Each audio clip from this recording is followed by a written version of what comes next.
to this week's guest in a minute. But first, join our community by hitting the subscribe button and the bell so as soon as we post a new guest, you get it right away. And don't forget to hit the like and share buttons because that helps us grow the show. So welcome. Hit the subscribe button and let's get to this week's guest. Hey, hockey fans, welcome to the 7-Eleven Overtime Podcast. I'm Gino Reda. I've spent over 4 decades working in the game, fortunate enough to meet some of the great legends of the game, saw them come into the game, watched them shine, and now they've moved on to life after hockey. The 7-Eleven Overtime Podcast gives us a chance to catch up, tell some great stories, relive some great memories, and hear what they're up to today. On this week's show, he is a 6-time Stanley Cup champion, the first player ever drafted by the Edmonton Oilers, the first player to score a goal for the Edmonton Oiler NHL franchise, patrolled the blue line with the team for 13 seasons, 5 cups with the Oilers, then got dealt to the Rangers where he won a cup with them. After he retired, he coached the Oilers, was a general manager, vice chairman, inducted into the Hockey Hall of Fame in 2020. Our guest is Kevin Lowe, a now ambassador with the Edmonton Oilers. Kevin, great to see you, my friend. Thanks so much for taking the time to join us. Hey, Gino, it's always a pleasure. It's nice having the opportunity to speak to you again. You've been around longer than all of us. Yeah, thanks a lot, pal. Thanks a lot for pointing that out. Now, you and I were just talking. I got to be honest, you and I were just talking before we came on the air a second ago, and you've got a special afternoon planned. What are you doing today?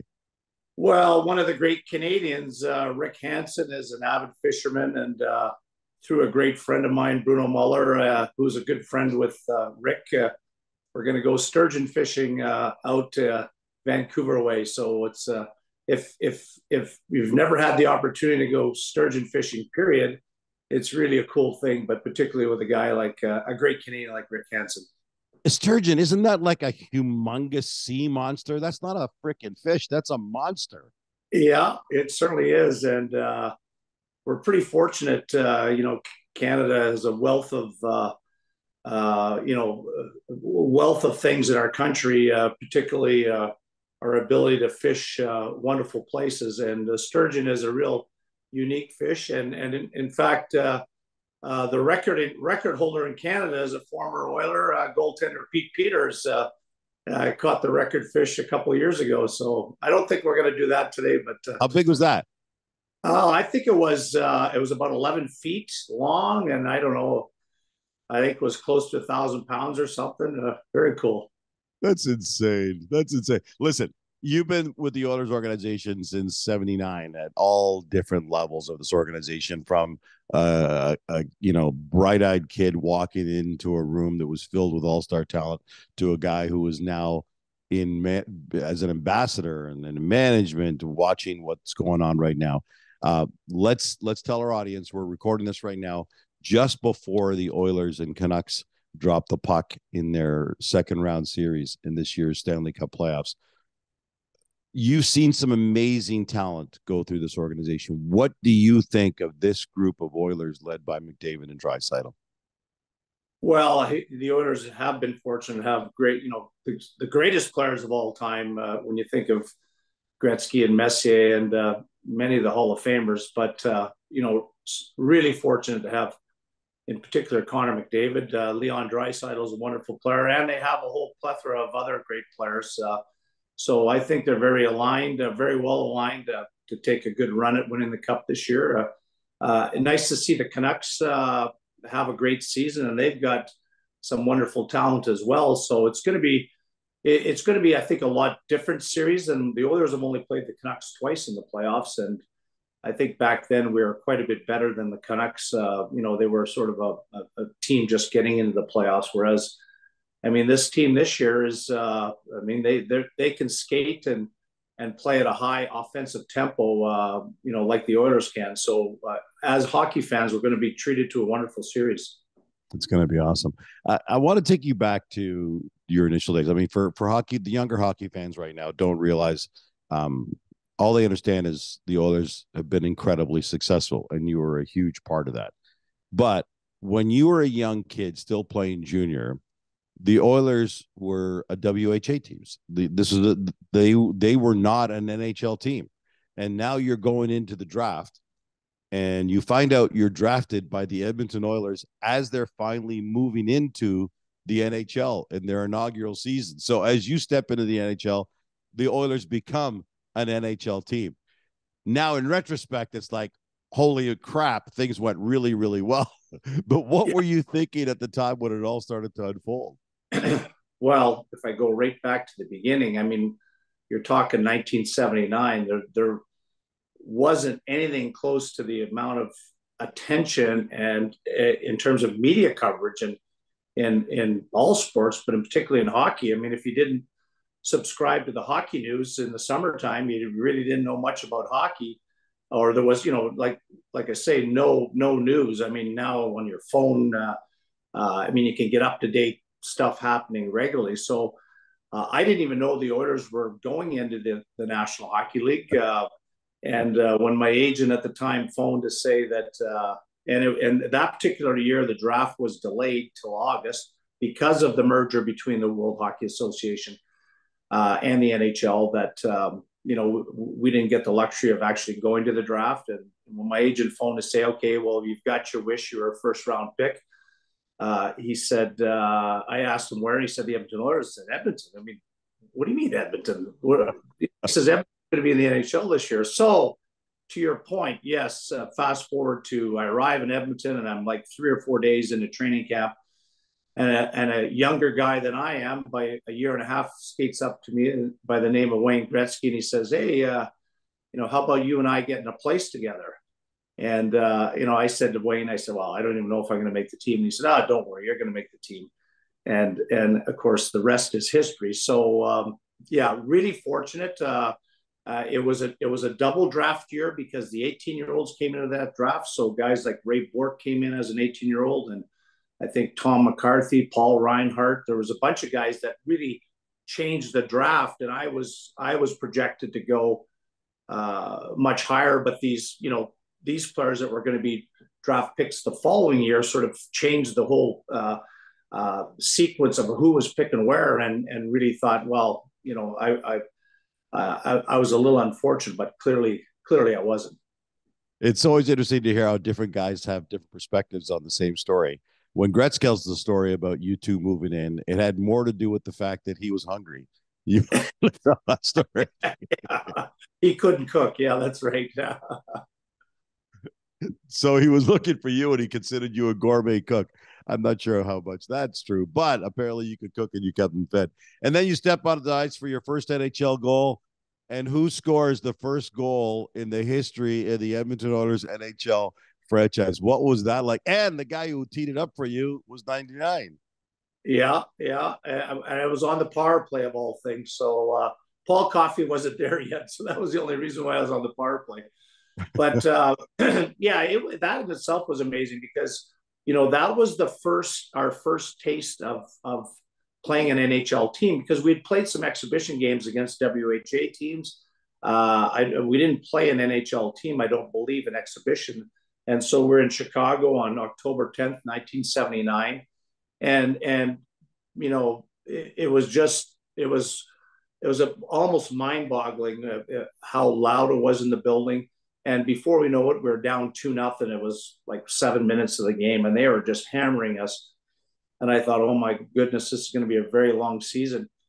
And so we got a power play, and I was fortunate to get a pass from Wayne and threw a backhand, a sloppy backhand that barely made it in the net. And I was excited, not for the fact that I scored the goal or it was the Oilers' first goal. I was just excited that we're back in the game. And Wayne came into the pile afterwards and handed me the puck, and he said, Kevin, I got the puck for you. Here's the puck. And I said, oh, that's great. That's great. Yeah, that's right. It's my first goal. And he said, no, this is the Oilers' first goal in the NHL. Only he would think of that at the time. And I was, like I say, I was just excited we had scored and maybe had a chance to win the hockey game. It's crazy when you think about it. It was a really unique situation. Today, when we see teams come into the NHL, we see Vegas get into the great job of the expansion draft. We now see Salt Lake coming in because the Coyotes couldn't survive there. You guys, there's different ways teams come in. So we didn't really know what to expect because the Edmonton Oilers were a WHA team. So we understood that it didn't have the level of play of the NHL, but it doesn't take you guys long. Like in 5 short seasons, You guys won the first Stanley Cup in the history of the franchise. Pretty fast for a team coming into the league. Did you know what was being like? How soon was it before you understood we could do something really special with this team? Well, in our second year, we made the playoffs the very first year. I mean, you have to keep in mind that there was only 21 teams and 16 made it, so you had to be pretty bad not to make the playoffs. But we snuck in and had a great experience playing the famous Philadelphia Flyers, who had went 35 games undefeated that year, and gave we lost three straight, but there was a couple double overtime games, and we had a good showing for a first year team. And I remember Bobby Clark saying at the end of the playoffs, he said, of course, Wayne tied the scoring lead that year with Marcel Dionne. So he was already recognized throughout the league. But Bobby Clark said, it's clear that Gretzky's going to be a great player, but watch out for this young Mark Messier as well, who was the same age as Wayne and didn't have quite the notoriety. And then fast forward to the next year when we played the Montreal Canadiens in the first round of the playoffs. And I don't know how all the other players felt. I'm sure the same as I did. But, I was scared to death to go in and play the Canadiens. I thought we were going to get killed. And we swept them. And then we went on to play the New York Islanders, and we lost in 6, and we were the only team to beat the Islanders 2 games in the playoffs that year. So that was the precursor to what would become in a few years later winning a Stanley Cup. The Oilers drafted in succession. In the first year, Messier, Anderson, and myself, and the next year, Paul Coffey, Jari Kurri, and I believe Andy Moog, and the year after, Grant Fuhr, Steve Smith, and Esa Tikkanen. So, the core of the hockey team was drafted, not dissimilar to the Detroit the Red Wings of the 2000s. So, but until you actually win it, Gino, you never really know if you're good enough. And it took us, we thought it took us a long time, but it only took 5 years. It's amazing I remember so clearly watching it all unfold. And I don't think we were tremendously shocked that you guys won that up because of the amazing talent. You just listed all the talent that you guys had in that. But didn't you win back to back? And then with 2 Stanley Cups, now all of a sudden they hand you an A. So the letters on the team in the 86-87 season were yourself and Mess with A's, and Wayne with a C. You come back and now you win your 3rd cup in 4 years. At that point, do you start to feel like this is going to be something for the ages?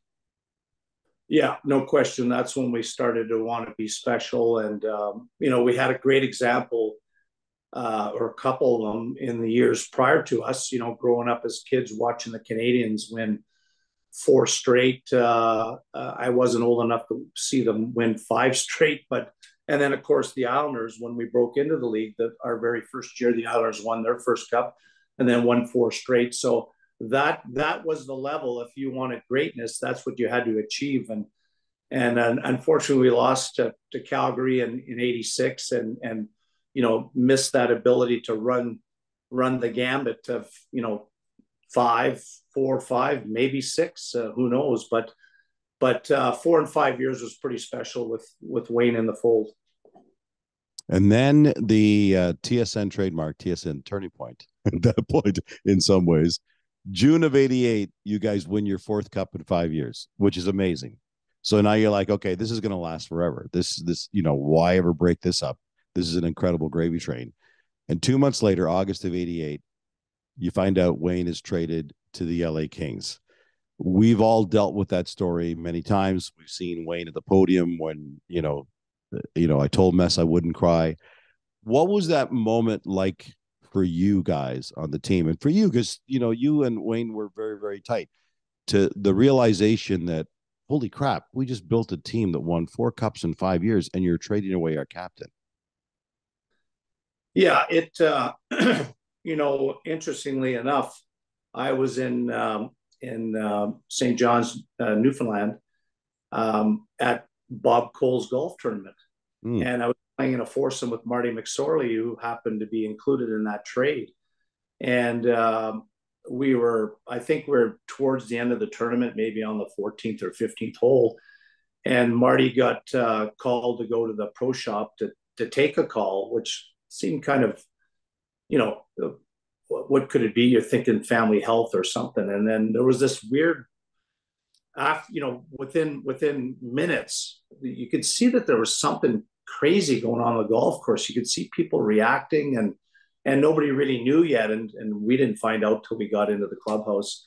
I can't say I was shocked, because there was rumors of, you know, something could happen, and you know, it is the business of the game. I saw Wayne recently rehash the story, and he described it that way. It really is just business. But you know, and then we had to pick up the pieces. We felt we were still a good team, and we had to regroup. It really took some guys, and I'm not going to name names, and it's not a bad thing. It's just, you know, how passionate they were about the team and Wayne, and how disappointed they were that the Oilers did what they did. I was a little more realistic, I think, and again, thinking of his business. And, hey, you know, we can't cut our nose off to spite our face. We got to play hockey here. We got to, you know, we play to win, and we got to want to win and feel we can still win. And so it wasn't until we lost to the Kings in the playoffs in 1989 that really was the severing of the ties of the Wayne Gretzky legacy. And then, of course, we were fortunate to go on and win again in 1990. What was that like? As I was always curious of what that would have felt like.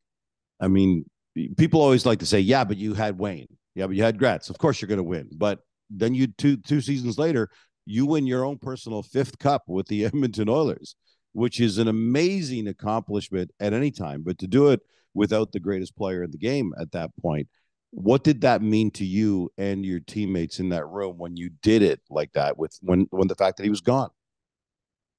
I'm sure everyone or most players felt the way I did. There was never any you know, vindictiveness towards Wayne. Of course, we're a great friend. It was very satisfying. It was very satisfying that we could all sort of make a mark for ourselves to do without Wayne. And I mean, Wayne is the greatest of all time. I don't think anyone can question that. And he was a massive part of us doing it. But we also all knew, or we know, that it takes many pieces to win a Stanley Cup. And you know, interestingly enough, we won that cup in Boston. That's the first time we'd won on the road. And as we were entering the dressing room post game with the cup, the first person to phone the room was Wayne Gretzky to congratulate us all. So I mean, that just galvanized the moment for us. He was as happy for us as we were for ourselves, and that really that was a really memorable time in my career. And then it's funny now, because after Wayne got traded, whenever somebody says, "Well, this guy will never get traded," we like, "Well, Wayne got traded. Anybody can get traded." Yeah. And not long after that, you get dealt to the Rangers in December of '92. And then just 18 months after getting dealt to the Rangers, you win a Stanley Cup now in New York with Mess.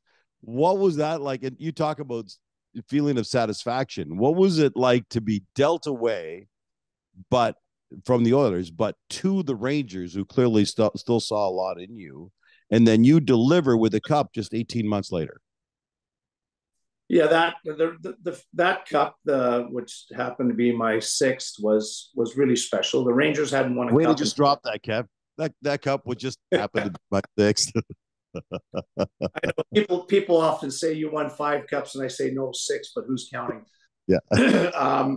Well, the way it unfolded, Gino, was the year before Mess, with contract challenges with the Oilers, ended up being dealt to the Rangers, and by then all the players I had played with, the core group. I mean, I still had great friends like Craig McTavish and Craig Simpson that were still on the Oilers, but of the original core group, they're all gone. I mean, Paul Coffey left in Andy Mogan, Paul Coffey in '87, and then Wayne in '88, and then, you know, Mark Messier in '91. So it was time for me to go. I demanded a trade, and I had to sit out for till December of that year for Glenn to actually finally pull the trigger. He called me up and said, "Okay, I've got a deal for you. You can go. You've got two places. You can go to Montreal or you can go to New York. You pick." And of course, I picked the Rangers because Mess was there, and Jeff Buchum was there, and Adam Graves was there, guys I knew. And lo and behold, that particular year, the Montreal Canadiens won the cup. So, I thought, well, maybe I made a mistake. But then we went on to win win the cup in '94. It was super special because, again, it really cemented the fact of Mark Messier being who he is, and I think clearly special to me because he's a great friend, but one of the greatest players of all time in the history of the NHL, the only player to captain two different teams to the Stanley Cup in the NHL's history, and a real opportunity for Mark to cement his legacy. And some of our others, Jeff Buchum played a pretty important part of that. Adam Graves was at the top of his game, and there was seven of us. They called us the Group of Seven. The famous Canadian painters that had to go in and help the Rangers win their first cup in 54 years. It was amazing. Now, obviously, despite the fact you won a cup with the Rangers, you were an Oiler. You started as an Oiler. You were always an Oiler, and then you finished as an Oiler. You went back there as a free agent, ultimately retired. So it'll be interesting for our audience to follow this because I think your raise, your elevation through the organization happened meteoric. Your rise. You went from player to assistant coach. The following year, head coach. The following year, general manager, and then ultimately president of hockey ops and vice chairman of the team. I know you're an Oiler through and through, but did you have any sense in your mind that you would have such a meteoric rise through the organization right to the top of one of the most successful hockey organizations in the history of the league? No, well, yes and no. I mean, I at an early age, I really started to focus on life after hockey. What would that be like? And I often said, you probably remember hearing me say this, that I was, planned to stay in hockey, if not directly in hockey, and coaching, scouting, management, or whatever. I'd like to go on the media side and be a part of it, join your ranks. And it just worked out that I had a great relationship with Glenn Sather. He was a mentor for many of us. Glenn taught us at a young age to think big, to think ahead, to be prepared. I mean, that's what he did in his career, and so we were ready for it.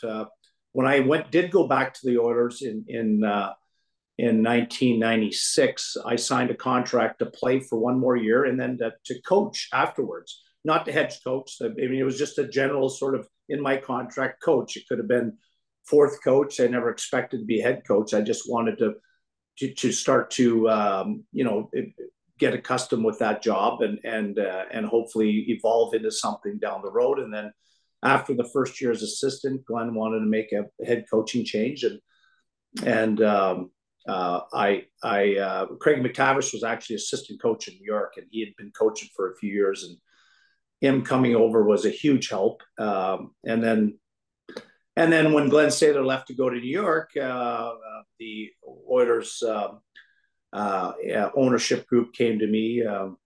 Cal Nichols was the chairman at the time and said they wanted me to be general manager. And I didn't. I'm only 2 years into being retired and on the coaching side, and I knew I couldn't do both jobs, coach and general manager. So and Craig McTavish was my assistant coach. So just everything sort of fit in, the sequence of things. But really, really blessed, Gino. I think I worked for it. I think I committed myself to have a long career in hockey, but really fortunate how things unfolded. There have been some amazing moments, amazingly successful moments, and I hope you're okay if I share this story because it's one of you're a dear friend of mine, and Brian Burke is also a really good buddy of mine, and it's one of the great stories. I'm sorry, but it's one of the great stories of all time.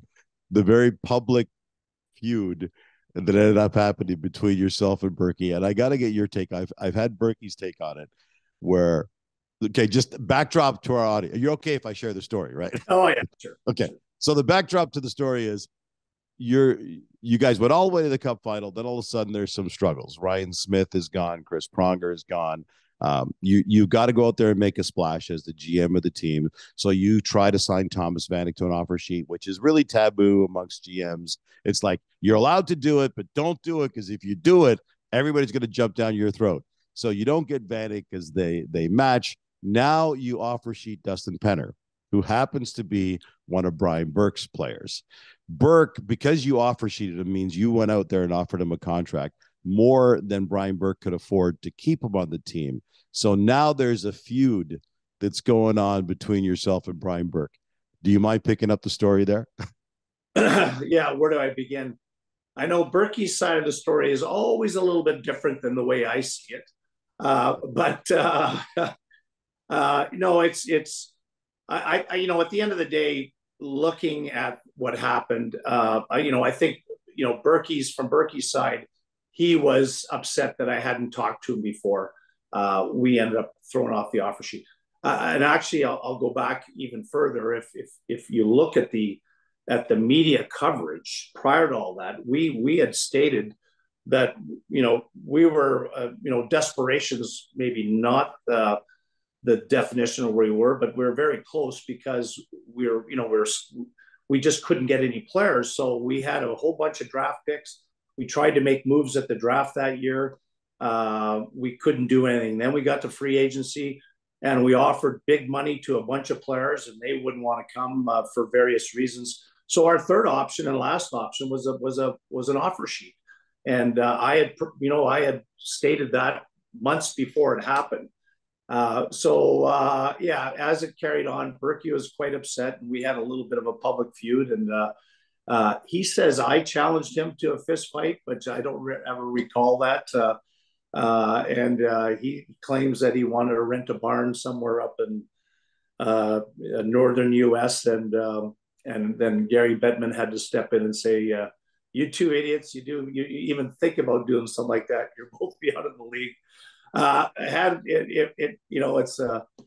guess it's one of those times in history where the media had a lot of fun with it, and Brian and I have since patched all that up. I remember Dean Lombardi. We were 3 months into the season after all this had happened, and we were having a conversation, and Dean said, "Yeah, that thing with you and Berkey, like you guys are just joking, right?" And I go, no, that's not a joke. That's serious stuff. He couldn't even believe it. It was so funny. It was so funny because every time one of you did a radio or a TV interview, people would ask you about other stuff, but they'd always get back to, so what's going on between you and Burke? And then Burke would be asked, what's going on between you and Lowe? It was great television. It turned out perfectly because it was all, chatter and talk and stuff. And it was legit, but it never actually turned into a fist fight. So I think at the end of the day, thank you, because it made for a great story. Speaking of thanks, Kev, tremendous success as a player, tremendous success. I mean, 6 Stanley Cups. It's freaking crazy. And then your contributions with the Olympics as a Canadian hockey fan, the stuff you did. You were part of 2002 in Salt Lake, where I guess Bob Nicholson at that point was running the organization, asked Wayne to be an executive, and then Wayne called on you to be a part of that. So there was Salt Lake, and then you were involved in Vancouver, and you were involved in Sochi. What was that like to have such incredible success on the Olympic international level representing Canada as well? Because that's a whole different role. Yeah, completely. And it's again, a really special time in my career, Gino. Of course, my wife, Karen, won 2 Olympic medals in 1988 and often talked about the Olympic experience. I grew up playing hockey, and the Olympics was never in the equation. So that's never anything as a hockey player ever aspired to do, winning the Stanley Cup, which it was all about. But in 1998, Canada, the NHL players went to the Olympics for the first time, and they did fine. They didn't get a medal, but I think people in our country felt that Canada's whole development system needed to be retooled because why isn't Canada winning the gold medal? And anyhow, we had the task of in 2002. Wayne was in charge, and that call I got from him was maybe the most special moment in my career, because by then, of course, Wayne had gone in 1988, and we were still friends, but we were getting older and having families, kids, and your life, you sort of you're not as in contact as much. And I remember the day he phoned me, and I was just excited to have a chat with him. It was nice to talk to him again, and he eventually got on to why he was asking me or what phoning me, that he wanted me to assist him to be on the management team of the 2002 Olympic team. And the more I thought about it, is like, how overwhelmed I felt about him asking me to do it, because he trusted my ability, and he could have asked many people, and he asked me, and that was that. And then, of course, to go on and win like we did, it was so special. Had all those great players, and you'd think, well, there's no reason why we shouldn't win, but the whole Olympic experience was just amazing. Speaking of amazing phone calls, and I got to share in this with you and to be there as watch this all unfold, was a call you got from Lanny McDonald in 2019. Tell our audience about that, how that all unfolded and what that led to. Yeah, well, and Lanny back to 2002, Lanny was a part of that management team. It was, Lanny, he's not a ton older than me, but he's another one of those guys, was the guys I looked up to. And I was, it was for the Hall of Fame, of course. I think I had been eligible for 19 years, so I never saw myself as a Hall of Fame player, to be honest. I saw, to me, the Hall of Fame was, Gretzky and Orr and Beliveau and Messier and Lemieux and those types of guys, Lafleur.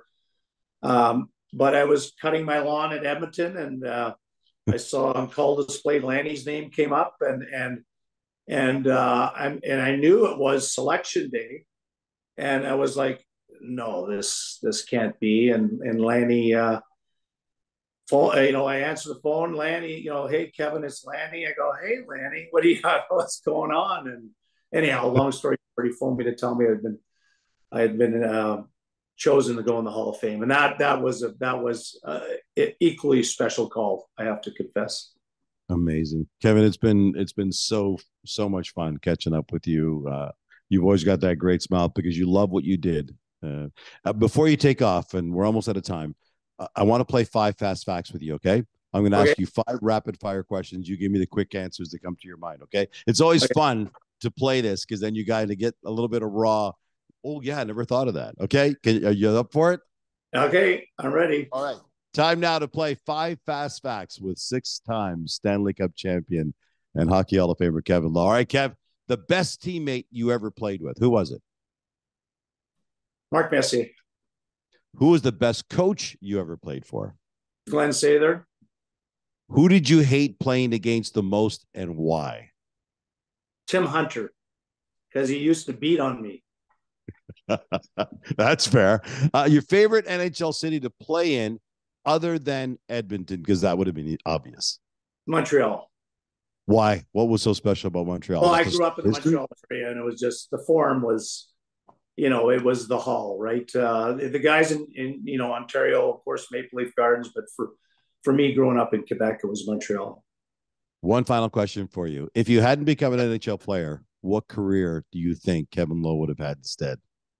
A dentist. I want to be a dentist because the dentist in our hometown had the nicest house. So I figured that's what that was the way to salvation.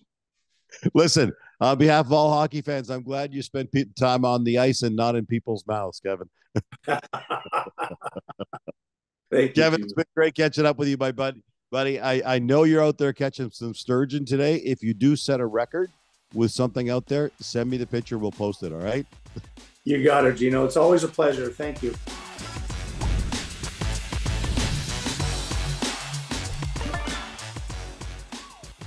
6-time Stanley Cup champion, Hockey Hall of Famer Kevin Lowe. The Overtime Podcast is proudly presented by 7-Eleven and Athlete's Care. Before leaving the rink, order your favorite Slurpee, fresh 100% premium Arabica coffee, hot from the oven pizza and wings, a pint of ice cream, or even a carton of milk, a dozen eggs, and a loaf of bread from the 7NOW app. And Team 7-Eleven will have your order ready for pickup 24/7. Athlete's Care is proud to be celebrating its 25th year, offering sports medicine services to both elite athletes and the general population who require rehab for a new or chronic injury or pain. Go to where the best go. Athlete's Care Sports Medicine Clinics with 24 locations in the Greater Toronto Area. If you missed any parts of the show, don't worry. Visit our website at overtimepodcast.ca where you can both listen and subscribe to future shows. 7-Eleven's Overtime Podcast can be found on Spotify, iTunes Podcasts, or any of your favorite podcast platforms as well. Check out and subscribe to our YouTube channel at O-Time Podcast. Until next week, I'm Gino Reda saying so long, hockey fans, and thanks for joining us on the 7-Eleven Overtime Podcast.